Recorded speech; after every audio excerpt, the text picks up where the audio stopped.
Welcome to the English with Kirsty podcast from www.englishwithkirsty.com. Here I'll be sharing with you tips, information and other learning resources so that you can improve your business English.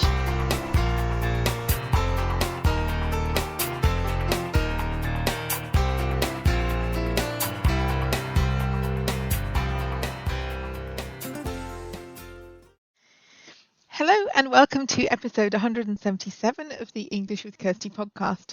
And today I'd like to talk about apps for language learning. So whether you're learning English or perhaps you'd like to learn another language, this is going to be a review of an app that I'm using. It's not a promoted post or a paid collaboration or anything. It's just something that I happen to be using for my own language learning. But also to have a wider discussion about the kind of problems you can have with apps for language learning and what they're good for. Because obviously there are differences between the individual apps, but there are also some common themes about what you can accomplish with an app and what you really need something else for, like speaking with other people. Like you can't really replace that with an app or learning in that way. So I'm going to talk a bit about my experiences and what I found to be good and what was not so good. I'd also be interested in your experiences too. So if you want to carry on the conversation or give me a comment about this, you can contact me using my podcast email address, which is podcast@englishwithkirsty.com. And Kirsty, Kirsty, so podcast englishwithkirsty.com. Let me know if you're using this app or if you found other ones that are good, why you like them, and maybe what you found that isn't so good and how you've got around those problems. Because if you identify a problem, it's always good to find a solution as well. So I'm talking about Duolingo. It's quite a popular app. It offers quite a range of languages. English is one of them. I've got about 10 language pairs on mine at the moment because I'm learning. Well, I'm using it. I started off using it to improve my Turkish because that's the language that I'm focusing on at the moment. I use German all the time, and then my next language is Turkish. I've also in the past learned some French at school and some Hindi in my spare time, so I kind of added those as well. And then I also added a couple of other languages that I haven't officially learned anywhere. So Dutch, because I know some words. When I've been in the Netherlands, I've been able to understand some things because of the similarities with other languages that I speak. What else did I add? I added Spanish and Swedish as well, just because I thought it would be interesting. So I've got quite a mixture of languages on my list. I do find it easier to learn with the ones that I've already had some training in, like specifically Turkish. I had some really good foundations in Turkish. I abandoned my language learning for a while and didn't do anything with it for 5 years, but I did have some really good foundations at the beginning because I went to Turkish classes. So my knowledge of grammar is quite good, but I forgot a lot of the vocabulary. So in that respect, learning on Duolingo was good for me because it helped me to remember some of the words are new, but a lot of the words are things that I've forgotten. So it's really good for that. So I decided to look at Duolingo as an example of a language learning app. It's broken down into lots of different sections, so you can work on different sections, different topics.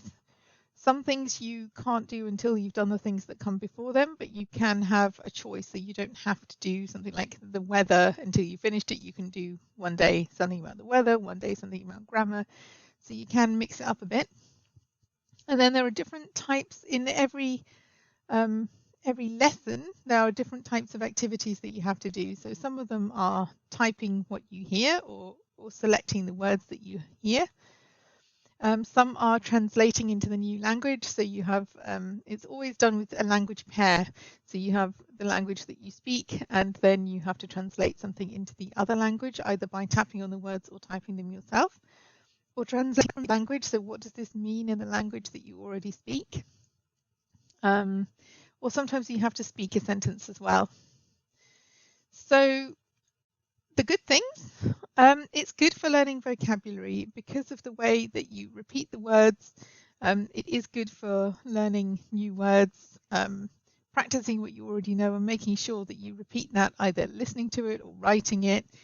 And there's also a new feature they have whereby if you get something wrong, you are tested on that before you can move up to the next level. So it's a way of personalizing it a bit to you. If you keep getting certain words wrong, you're likely to be tested on those again before you're able to move up into the next level. And it strengthens the links between the languages. And that helps because I think that's good for your brain anyway. It's, these links between a language that you know and one that you're learning. I don't subscribe to this idea that learning it in another language has to be entirely in that language. I think it's good to use what we already have, what we know. You do need to know that some things can't be said in exactly the same way and you can't translate sentences word for word, but I don't agree that we should completely forget everything we know in another language when we're learning a new one. So for me, this strengthening the links between the two languages is a really good thing. It gets people into the habit of doing some language training every day, because if you stop doing that, or if you think the only time you can do some language practice is when you go for a lesson or when you sit down to watch something in English for an hour or half an hour, it can be hard to find those available time slots in your day. But if you know that you've got 5 or 10 minutes, you can do a Duolingo lesson. You can do something, I think they're only I don't know exactly, but 11 to 15 questions in each one. So you can do one fairly quickly and it doesn't take that long. So it's easy to fit those time blocks into your day and to do at least a couple every day, and you are rewarded for doing something every day. I think I've got something like a 210-day streak or something, which means I've been consistently doing something every day for that many days. And there is, if you are motivated by gamification, it's organized into different leagues, and you can see where you are in a group of 50 people. So if you don't want to be at the bottom, because that means you fall back down into the league below, or you might find you're having a bit of a race with someone, or you may decide you want to be in the top 20 or something like that. You can see where other people are. You can see how many points you've got that day and previous days. So if you want to make it a bit of a challenge with yourself, you can do it that way too. From the perspective of somebody with a visual impairment, it is pretty much accessible. There are a couple of things that could be better, but on the whole, I find it an accessible experience to use it with VoiceOver, which is the screen reader that's available on iPhones or iDevices. I don't know about other screen readers because I don't use them, but for my purposes, it's fine. The repetition is good for memorizing. It's a really good way because I know that as a learner, if I have a list of words, for example, before I went into a test, then I could memorize them. I've got really good short-term memory, but it doesn't always go into my long-term memory. So I can pass a test, but if you ask me the same questions, vocabulary questions, the next week, I'd probably fail because I didn't know that I was supposed to be remembering them. So this idea with using repetition is good because it gets you into the habit of repeating the new vocabulary. And finally, it has an owl. So yeah, that has to be a good thing because anyone that knows me knows that I love owls. So yeah, Duo is an owl. And he's kind of, you can see him, you can buy outfits for him. I haven't done that, but yeah, I just think it's cool that they are using an owl as their kind of mascot, as their the Duolingo duos, because that's his name. So that's cool. Right, not so good things. One problem, I don't know how you would do this on an app like this, but it doesn't strengthen the skill of making your own sentences. So when you have to speak or write, you're told what to write, whether that's because you can see it on the screen or because you're translating something, but it doesn't encourage you to build your own sentences with the words that you've learned. And that would be really difficult to do in an app like this because there needs to be some way of checking what you've done and assessing whether that matches the answer, because that's how this kind of thing works. So I don't think this is a fault with the app, but if you want to improve your language skills, you need to be doing something else that will give you the opportunity to do that. Otherwise, it doesn't really give you enough experience at generating your own language, and that's really important if you want to improve your language skills. And also, it doesn't encourage you to react spontaneously. So like if somebody asks you a question, unless you've learned the answer to that question, it doesn't really help you with that. And again, I don't think this is the fault of the app, but if you want to learn to react spontaneously, like if you're speaking to somebody, you need to be able to do that without having a sentence in front of you. You need to just be able to respond. And that's why things like, well, going to classes or having language exchanges or doing something where there is human interaction at the same time, that is also a good skill to have, and that's not really a skill that is worked on in this app. Occasionally there are problems with accepting the correct pronunciation. That tends to be if my phone is running out of power or if I don't have such a good internet connection. I don't think it's entirely to do with the app, but I'm doing some courses where I'm doing something like English for Turkish speakers or English for German speakers. So I know my English pronunciation is right and it still comes up as incorrect. So that can be quite frustrating. You can lose points that way, which is also frustrating. But yeah, I don't know whether it's to do with the voice recognition or whether it's to do with the transmitting that information if the connection isn't so good. I don't know, but occasionally that is a problem. Sometimes there are tips for the languages. I don't use them for the languages that I know well or have learned, but for the new languages it would be quite handy, and sometimes there aren't any. So that would be nice to have, especially at the beginning. For the new languages it would be nice if there were tips, because otherwise I just end up Googling them, which is fine, but it would be nice if all the languages were consistent in that way and that there were tips for all of them. You can't just focus on one skill, which is maybe good because we all focus on the skills that we're good at because it makes us feel good, and then we ignore the ones that we're not good at and they get worse and worse. So I understand that.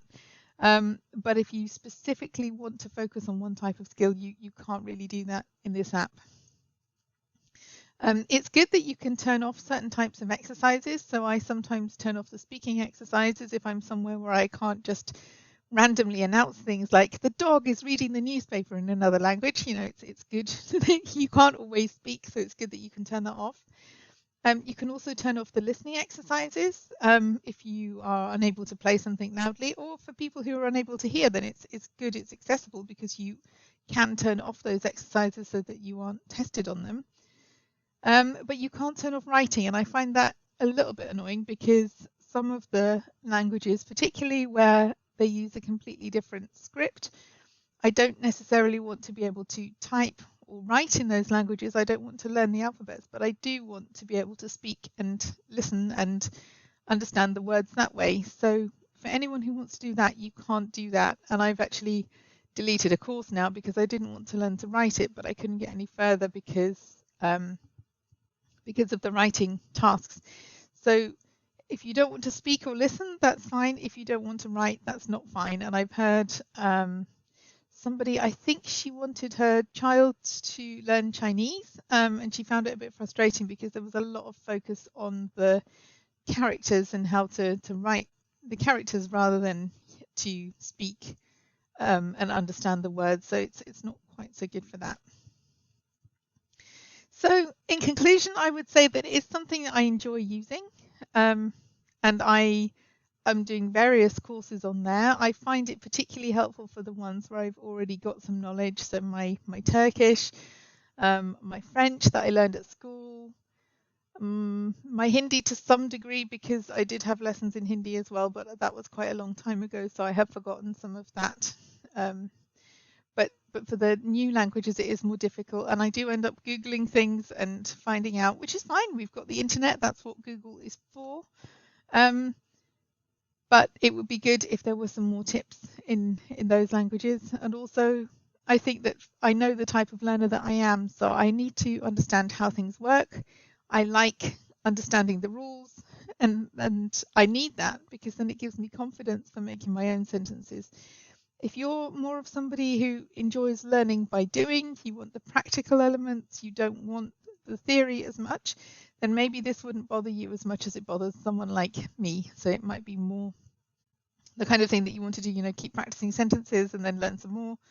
That's fine, but for me, I like to understand the mechanics of the language, what the grammar rules are, how the sentences should be put together. So I do find that a little bit frustrating when I don't understand, okay, last time the answer was this and now it's this, what's the difference? And I will have to go and Google that because it will bother me until I understand it. There are tips from the community. I don't tend to use them that much, but if you want to discuss an answer to a question that you don't understand, you can ask in the community. And there are some people who give some really good answers there, but they're not all teachers. So some of the answers are a bit more confusing than the original question. So I'm sure they try to monitor the boards, but it's just like community sorting an answer. So it's not the same as going to a website dedicated to teaching that language and getting the answer from there, which I generally find to be the more efficient way to get the answers. But the community is there if you want to ask. So yeah, I would be interested to know whether you use Duolingo or whether you use any other language apps. Let me know. As I said, you can write to podcast@englishwithkirsty.com if you want to say anything about that or any other apps that you've tried.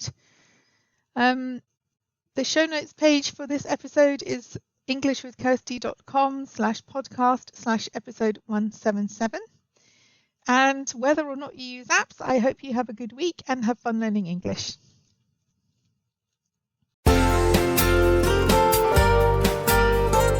I hope you enjoyed this episode of the English with Kirsty podcast. If you have any questions or comments, my email address is kirsty@englishwithkirsty.com, or you can go to www.englishwithkirsty.com/podcast, where you'll find information about the individual episodes.